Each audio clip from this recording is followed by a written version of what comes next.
Hello Logic Language Learners. So this is a video about adjectives, and adjectives, there's no shame in admitting it. I teach plenty of people who are like, is adjective the describing word?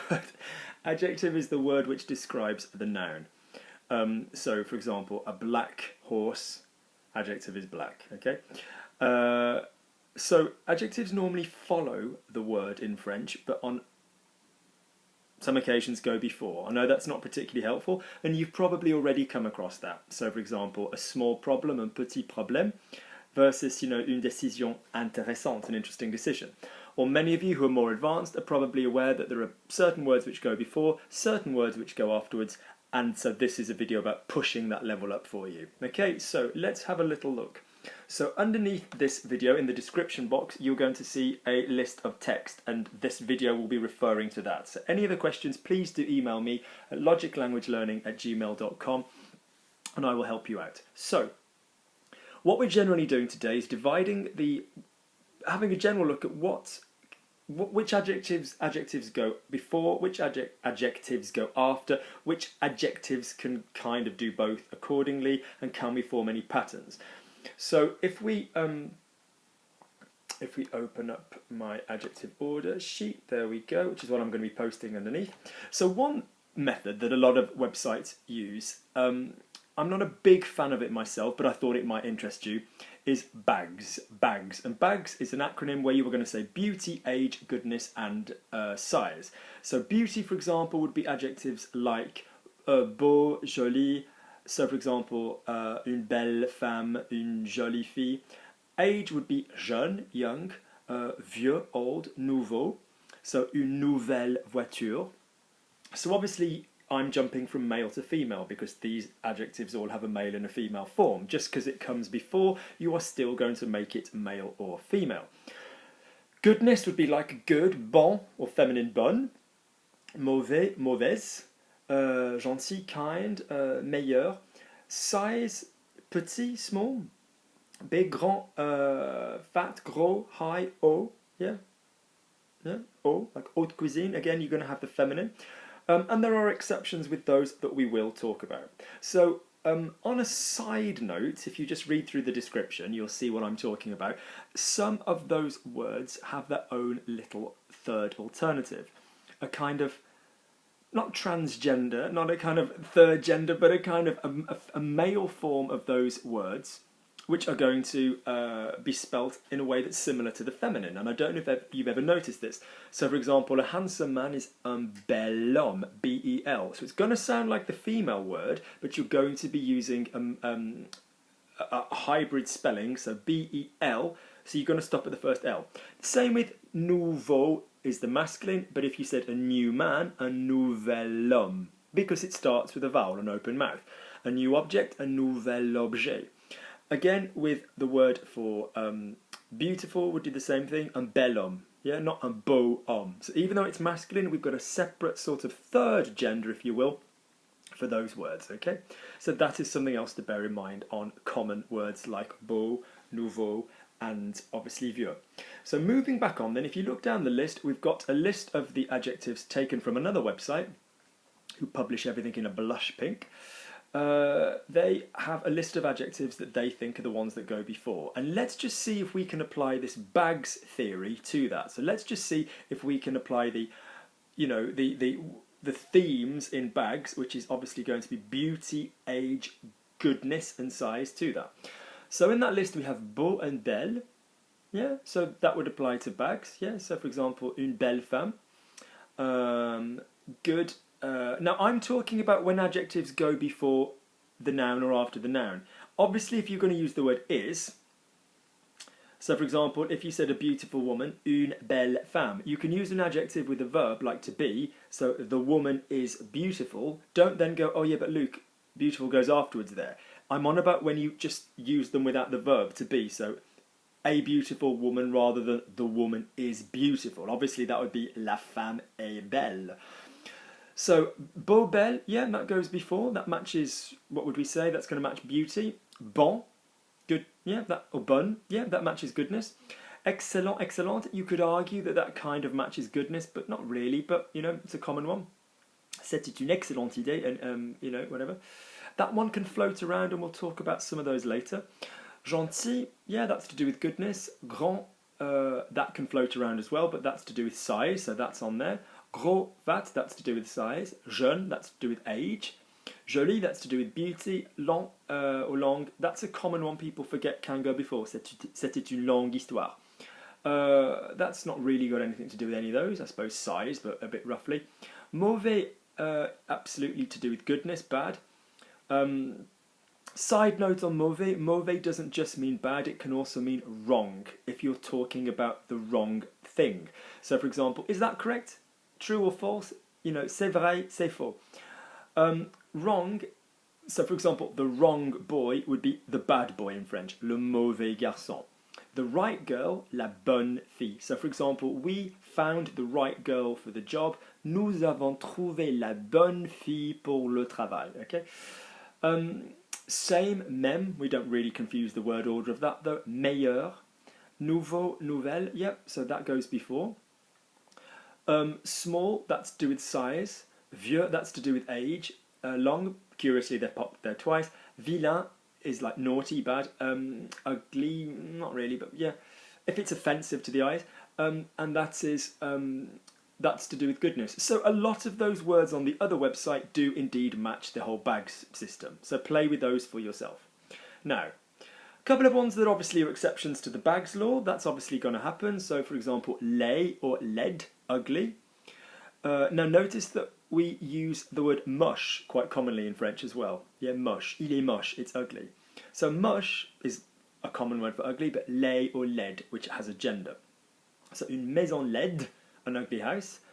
Des personnes âgées, yeah, des personnes âgées, âgées, des personnes âgées. Now that's a little bit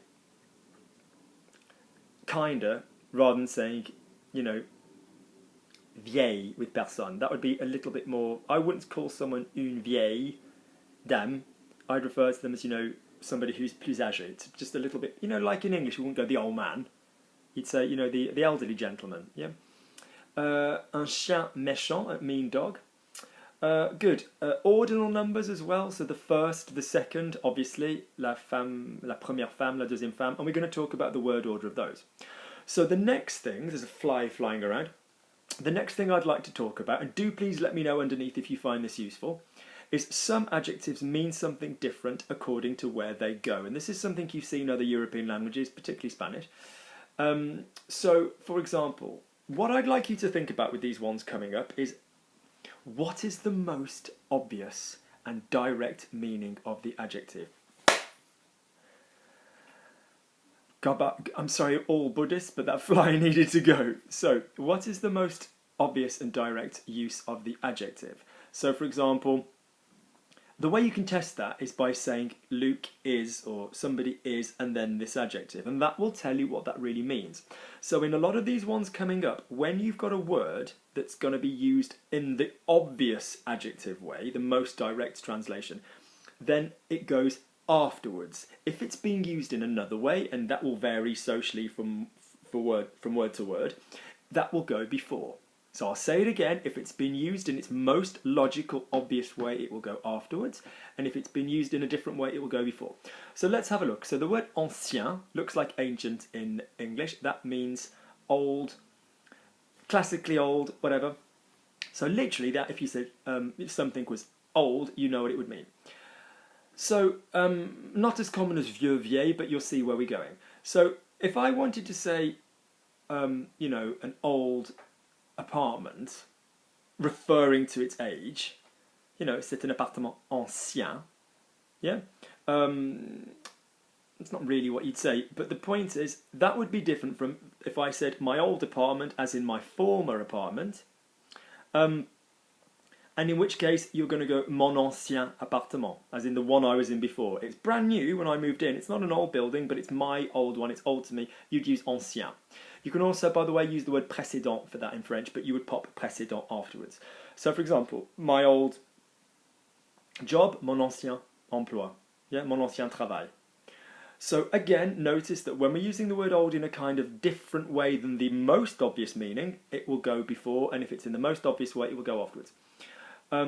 next one, certain. So certain, if you said il est certain, what does it literally mean? It means certain, it means sure. So if I said a certain man, meaning a man who's very sure, a man who's very certain, I'd say un homme certain. Okay?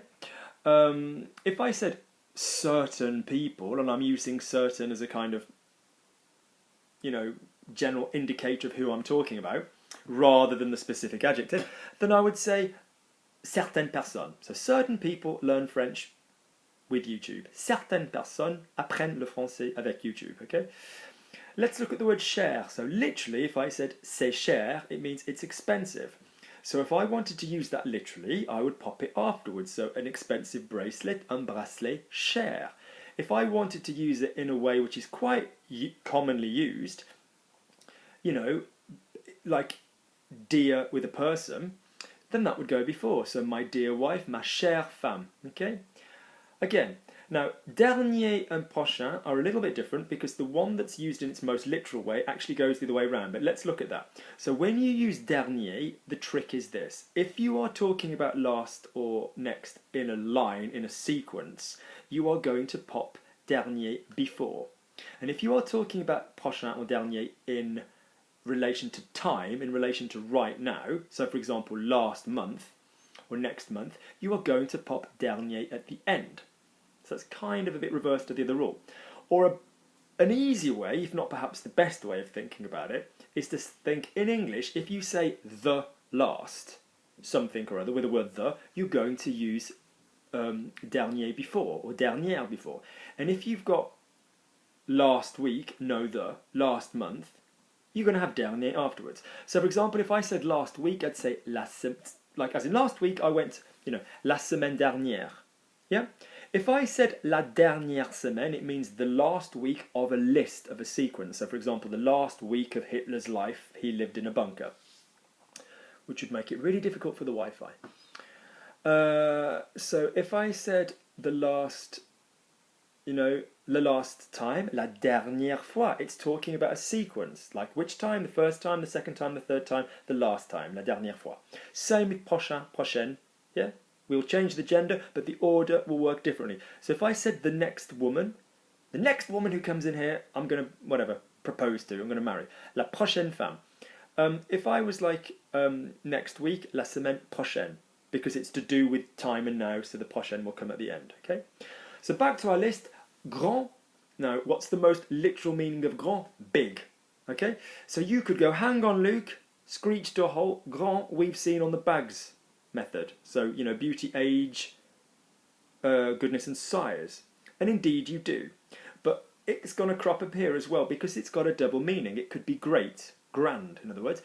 So, for example, if I say Churchill was a great man, c'était un grand homme, it's going to go before because that's not its most obvious meaning. If I said Churchill wasn't a tall man, Churchill, il n'était pas un homme grand, that would come at the end, okay? Next one, the same with poor. If I'm being literal, if I said il est pauvre, it means he's got no money. So if I said an homme pauvre, that means a poor man, a man with no money. If I said, oh, pauvre homme, poor man, his wife run away. So if I said the poor family, oh, la pauvre famille, their house was damaged, whatever. If I said a poor family, as in they didn't have a lot of they didn't have any money, une famille pauvre. So again, the more literal one comes at the end. Good. Cracking on. Seul, now this is a common one and I'm going to do a video on this to make sense. Seul, literally, if you said il est seul, it means he is alone. So whenever you say, for example, un homme seul, it means a man on his own, a man alone, a man on his own. If you want to use seul beforehand, then you are kind of saying the only man. So, for example, Paul is the only man for the job. Paul est le seul homme pour le travail. Okay? So, think of that in English, the only man. Only comes before the word. Now, some of you will go, oh yeah, but what about seulement? And seulement is an adverb, so that will come after a verb. So there is only one man. Il y a seulement un homme. Or I could say there is but there's only one man. Il y a un seul homme, but that's kind of a bit different. So we will do a video on seul, but the point is, again, if I wanted to use it in